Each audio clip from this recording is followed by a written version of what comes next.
I told my parents that they neglected me because of my brother's illness. My brother Kevin is 20 now and he moved out 2 months ago. He has misophonia, which means certain sounds make him really angry or upset. He got diagnosed when he was 7 and I was 4. The doctor said Kevin had one of the worst cases he'd ever seen. After that, everything in our house changed. Turns out every single one of Kevin's triggers was connected to me. My laugh set him off. The way I walked set him off. My chewing set him off. Even my breathing sometimes. I remember being 6 years old sitting in the back of Dad's car. I laughed at something on my tablet and Dad slammed on the brakes and screamed at me to shut up. Kevin was covering his ears in the front seat rocking back and forth.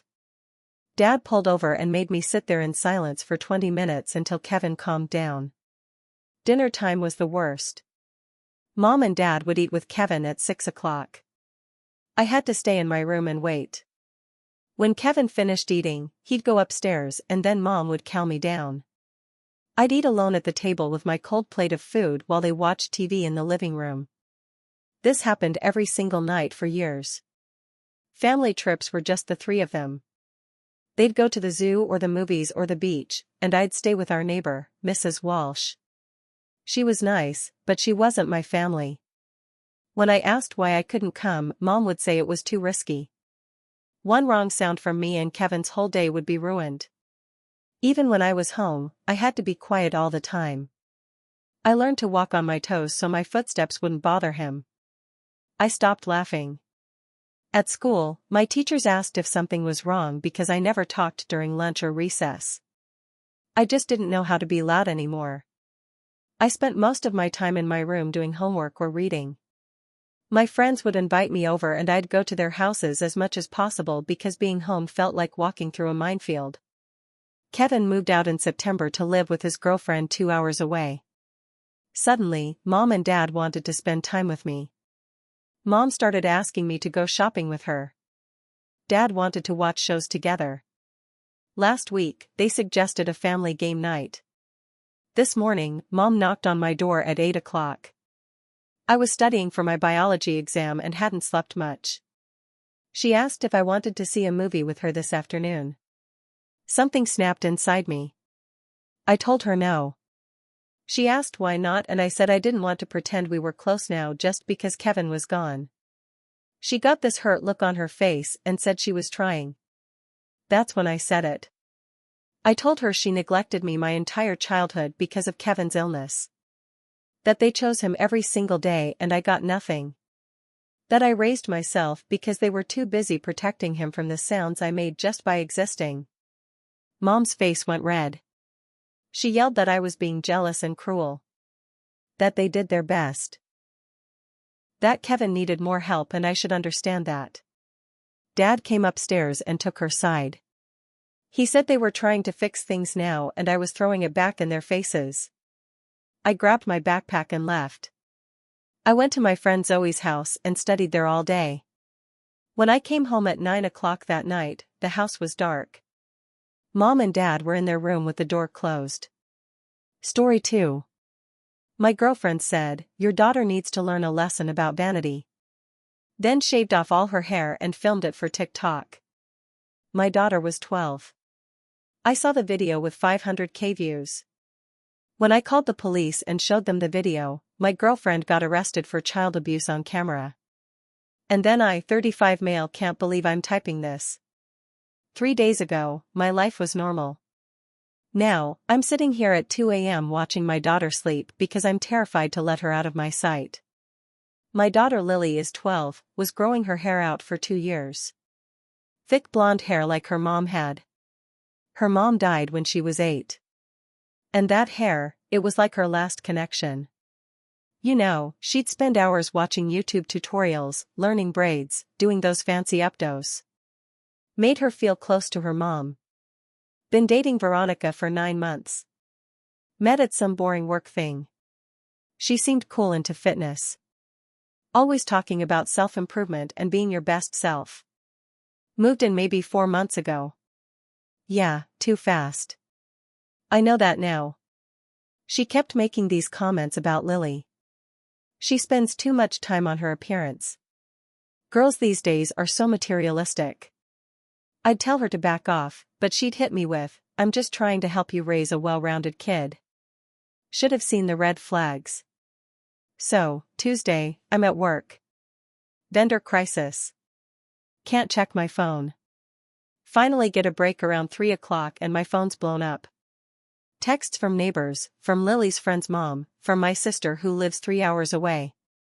Is Lily okay? Oh my God. Did you see it? Please tell me that's not real. My hand started shaking. Open TikTok and there it is. Veronica's account video from 2 hours ago. 500K views already. My daughter in our kitchen sitting in a chair crying. Veronica behind her with scissors, then clippers, just cutting. Chunks of hair falling while Lily's sobbing, and Veronica's talking to the camera like she's doing a cooking tutorial. Society teaches girls their worth is in their looks. This is what happens when we let vanity take over. Sometimes tough love is necessary. My baby girl begging her to stop. Voice cracking. Please, please stop. I'm sorry. Please. You're teaching kids that beauty matters more than character. This is a lesson she needs. The video ends with Lily completely shaved, like maybe half an inch all over. Her face is red and swollen. Mascara everywhere. Caption, teeing stepdaughter about real beauty. It grows back. Tough love. Parenting win. I threw up right there. My office trash can. Left work without telling anyone. Just ran. Called Lily's phone. Nothing. Home phone. Voicemail. Did 15 minutes and 8. Burst through the door and Lily's locked in the bathroom still crying. Veronica's on the couch scrolling through her phone, smiling at comments. Hey babe, you're home early. Did you see it's blowing up? I couldn't speak. Went to the bathroom door. Lily baby, it's Dad. Open up please. Took forever to get her to unlock it. When she did, God here gone. Patchy where Veronica apparently couldn't work the clippers, right? She collapsed into me sobbing. I begged her to stop. Daddy, she wouldn't stop. She was laughing behind me. Veronica goes, oh, come on. You're being dramatic. It's just hair. It'll grow back in like 6 months. I turned around. Did you just assault my daughter and film it? Assault? Are you insane? I was teaching her about vanity and get out. What? Get out now. She stood up. This is my home, too. We're partners. I was helping parent your daughter who frankly needs discipline 'cause you're too soft on her. I picked up my phone and dialed 911. Her face changed so fast. Wait, what are you doing? 911, what's your emergency? I need to report child abuse. My girlfriend forcibly shaved my 12-year-old daughter's head and filmed it. Veronica tried to grab my phone. Are you crazy? Hang up right now. I moved to another room with Lily, gave the operator our address, explained everything, told them about the TikTok video. Officers are on the way, sir. Veronica was losing it. Pacing, muttering, this is insane. He's lost his mind. It was just a haircut. Just a haircut. Cops showed up maybe 10 minutes later. Showed them the video on my phone. Showed them Lily. Showed them the hair still all over the kitchen floor. Female cop got down to Lily's level. Sweetheart, can you tell me what happened? Lily explained through tears. Came home from school. Veronica said they needed to talk about priorities. Then grabbed her, pushed her into the chair, started cutting while Lily screamed. The cop's face went hard. She looked at her partner. That's assault and battery on a minor. Veronica exploded. Child abuse? It's a haircut. Parents have the right to. You're not her parent, the cop said.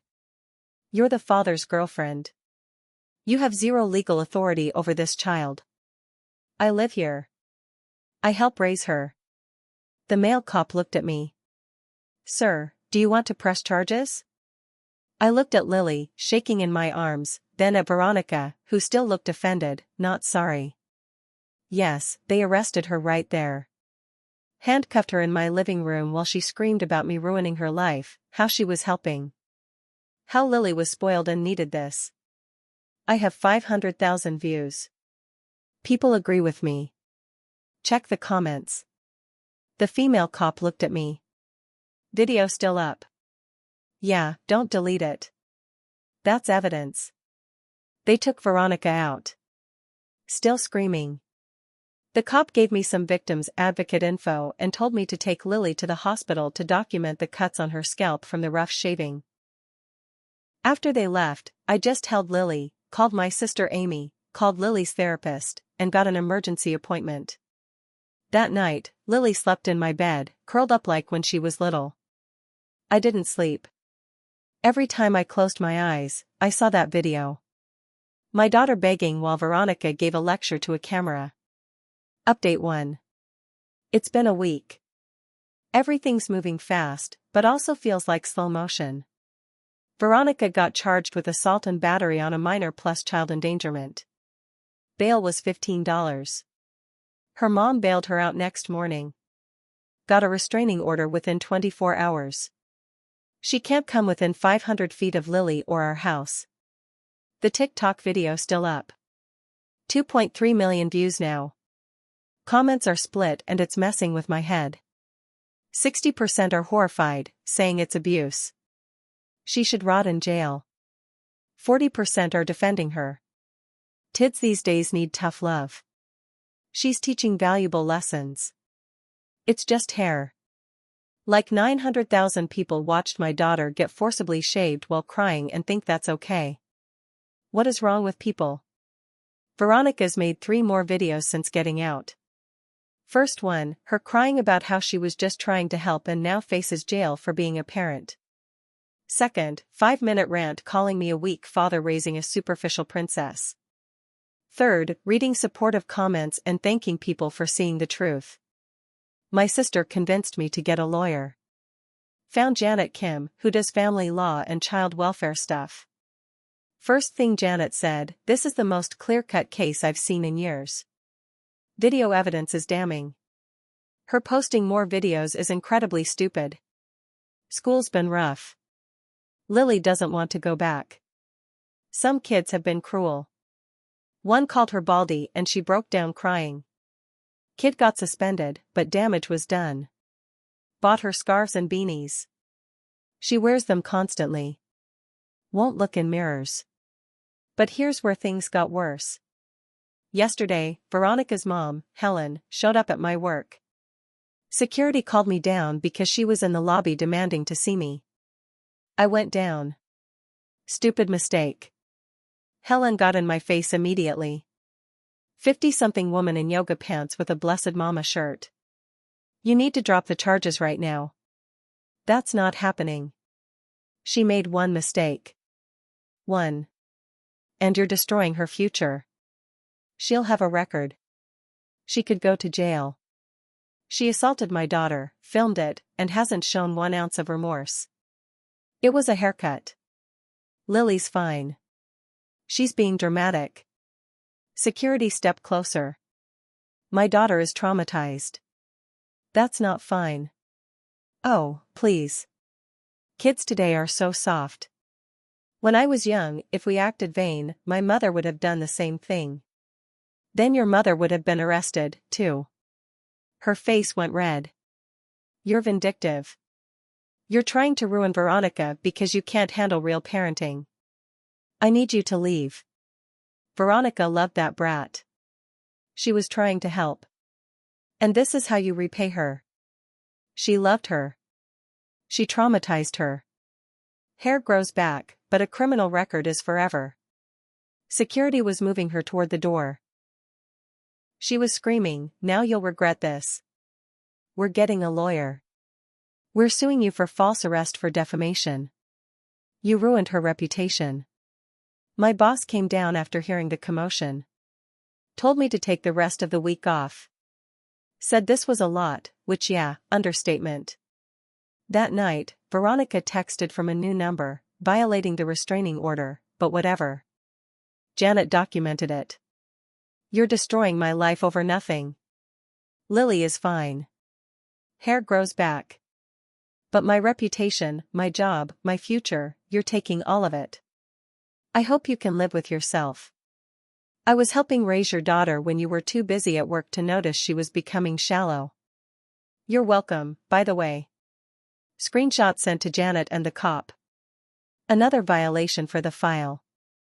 Then Veronica's friend Brianna posted on Facebook. My best friend faces jail time for teaching a lesson about inner beauty. The father is a vindictive monster who called cops over a haircut. He's destroying her life because his ego was hurt. This is what's wrong with men today. Justice for Veronica. Tagged me. Mutual friends saw it. Some people from Veronica's circle actually agreed with her in comments. He overreacted. It's just hair. Veronica was being a real parent. Janet said, don't respond. Don't engage on social media at all. But then my work email got flooded. Someone posted my work info in a Justice for Veronica Facebook group. Dozens of emails calling me abusive, controlling, a terrible father, saying CPS should investigate me. HR had to release a statement. Coworkers were asking questions, giving me looks this morning. Got a letter from Veronica's lawyer threatening to sue me for malicious prosecution, defamation, emotional distress, loss of income. She got fired from her gym job, demanding I drop charges and pay $50 or they'll file. Janet read it and actually laughed. Intimidation tactic. They have no case. She's on video assaulting a child. They're desperate. She sent back a letter explaining that truth is a defense. We have video evidence and any frivolous lawsuit means we counter-sue for legal fees plus additional damages. Veronica's posting daily TikToks now. Her followers jumped to 300K from the controversy.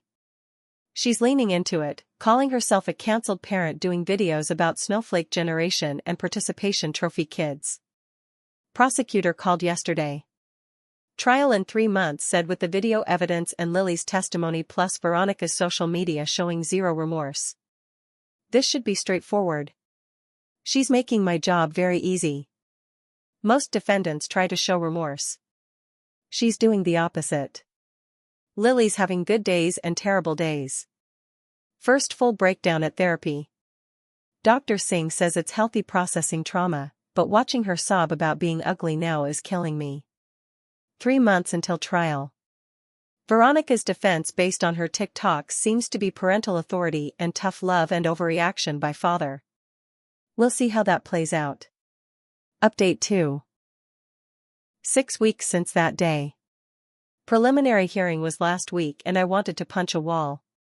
Veronica sat there in some modest dress looking remorseful. Total act. Her lawyer tried arguing.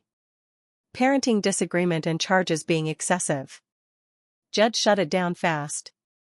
Miss Hendress, you are not this child's parent or guardian. You forcibly restrained and shaved a minor's head without parental consent while filming her distress. That's assault and battery. This proceeds to trial. Veronica's face crumbled. Outside the courthouse, her mom Helen and sister Danielle were waiting with actual signs. Justice for Veronica and false charges destroy lives. They tried approaching. Janet intercepted. Helen screamed, she's going to jail because your daughter is a spoiled brat who couldn't handle a haircut. A reporter filming for local news got it. That clip went viral. Public opinion shifted more after that display, but the harassment got worse. Someone spray-painted child abuser on my driveway. Police report filed. No proof, but come on. Lily's school pictures came in. She wanted to wear a beanie. School said no headwear per policy. She had a full panic attack. I had to pick her up. Principal made an exception after I explained everything. Veronica did some podcast interview about cancel culture and parental rights. painted herself as a martyr. Said Lily was obsessed with appearance to an unhealthy degree and she was intervening before it got worse. Podcast host ate it up. Wow. So brave, and kids need tough love. Made me sick. Then Helen filed a CPS complaint against me.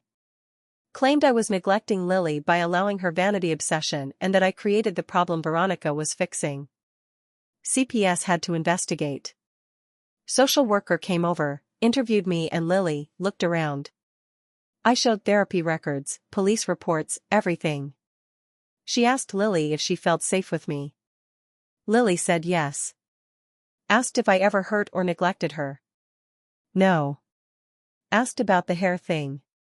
Lily explained she just liked having long hair because it reminded her of her mom. Case closed in our favor within a week. Social worker's report actually helped. Documented Lily as a normal kid who experienced trauma, not some vain brat. But that week of investigation was hell. Constantly worried they'd find something that I'd lose Lily. Veronica's sister Danielle made a GoFundMe for Veronica's legal defense. Description: called Lily materialistic and me vindictive. Veronica faces jail for teaching a child about inner beauty. She's a victim of a broken system that criminalizes parenting. Help her fight false charges. Raised $8,000 before GoFundMe took it down for violating terms about funding assault defense. Money got refunded, but 200+ people donated to help someone who assaulted a child on camera. Terrifying. Lily's hair is growing back patchy. Saw a dermatologist who said the aggressive shaving damaged follicles might have permanent thin spots. She might need to keep it short for a year to let it recover evenly. We got a wig. She hates it because it's not real. Cries about it. Her therapist says she's developing anxiety around people touching her head. Flinches when I try to hug her from behind. Keeps asking if I'll let someone hurt her again. That question destroys me every time. Trial is next month. Prosecutor's competent video evidence, Lily's testimony, medical records, therapy documentation. Veronica's own post showing no remorse. Janet says even with a lenient sentence we'll win the civil suit easy. Therapy costs alone are mounting. $200 per session twice a week, probably for years. But I don't care about money. I want Veronica to face real consequences. I want her followers who defend her to see you can't assault a child and call it parenting. Mostly, I want Lily to feel safe again. Veronica's latest TikTok. 30 days until my trial where I face jail for giving a haircut. System is broken. Prayers appreciated. Comments full of support. Stay strong. You did nothing wrong. Sue him. My sister asked me yesterday, how are you staying calm? Truth. I'm not. I'm losing it quietly after Lily goes to bed so she doesn't see. 1 month until trial. Final update. Trial was 3 days. Brutal doesn't even cover it. They played the video in court. Big screen. Lily's cries echoing in that courtroom. Jury members crying, some looking angry. Veronica sat there expressionless. Her lawyer kept objecting. Prejudicial. Inflammatory. Judge. It's evidence of the alleged crime. Overruled. Prosecutor showed everything. Lily's medical photos with scalp abrasions. Called the cop who testified about finding Lily traumatized. Hair everywhere. Veronica defiant. Defense tried arguing. Reasonable discipline and parental authority. Judge cut him off. She's not the parent. She has no parental authority. Second day, Lily had to testify. I couldn't be in there. Amy sat with me in the hall while my 12-year-old relived her trauma for strangers. Amy said Lily was amazing, spoke clearly, told the truth. Defense lawyer tried suggesting she was dramatic and materialistic. Lily's response, I just wanted to keep my hair.